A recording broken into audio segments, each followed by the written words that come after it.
నమస్కారం అండి. నా పేరు doctor Kavitha, fertility specialist, Shreshta fertility centre, Neredmet cross road, ECL.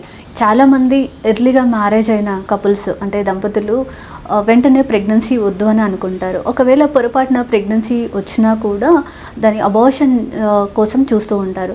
చాలా వరకు డాక్టర్ని కన్సల్ట్ అయ్యి అబార్షన్ చేయించుకుంటూ ఉంటారు. కానీ కొద్దిమంది వరకు ఫార్మసీలో టాబ్లెట్స్ తీసేసుకొని వాళ్ళంతలో వాళ్ళు యూస్ చేసుకుంటూ ఉంటారు. అలాగే కొద్దిమంది ఆడవారు రిలేషన్షిప్లో ఉన్నవారు కాంట్రసెప్టివ్ మెజర్స్ అవి యూస్ చేయకుండా ప్రెగ్నెన్సీ రావడానికి ఛాన్స్ ఉంటుంది. ఇలాంటి వారు డాక్టర్ని కన్సల్ట్ అవ్వడానికి హెసిటేట్ చేస్తూ ఉండి వాళ్ళ ఓన్గా టాబ్లెట్స్ అనేవి యూస్ చేస్తుంటారు.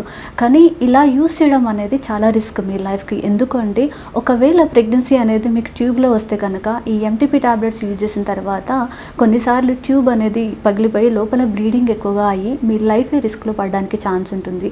ఒకవేళ గర్భసంచిలో ఉన్న మీరు టాబ్లెట్స్ అనేది కరెక్ట్గా యూస్ చేయకపోవడం వలన అబార్షన్ అనేది పూర్తిగా అవ్వకుండా కొన్ని పీసెస్ అనేవి మీ గర్భసంచిలోనే ఉండిపోతాయి.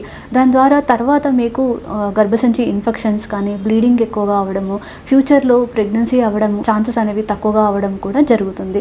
కాబట్టి మీరు ఎవరైనా సరే డాక్టర్ని కన్సల్ట్ అయ్యి మీ ప్రెగ్నెన్సీ అనేది గర్భసంచిలో ఉందా, ట్యూబ్లో ఉందా, ఎన్ని వీక్స్ ప్రెగ్నెన్సీ అనేది కనుక్కున్న తర్వాత అండ్ డాక్టర్ అడ్వైస్ ప్రకారంగా మీరు ట్రీట్మెంట్ తీసుకోవాల్సి ఉంటుంది.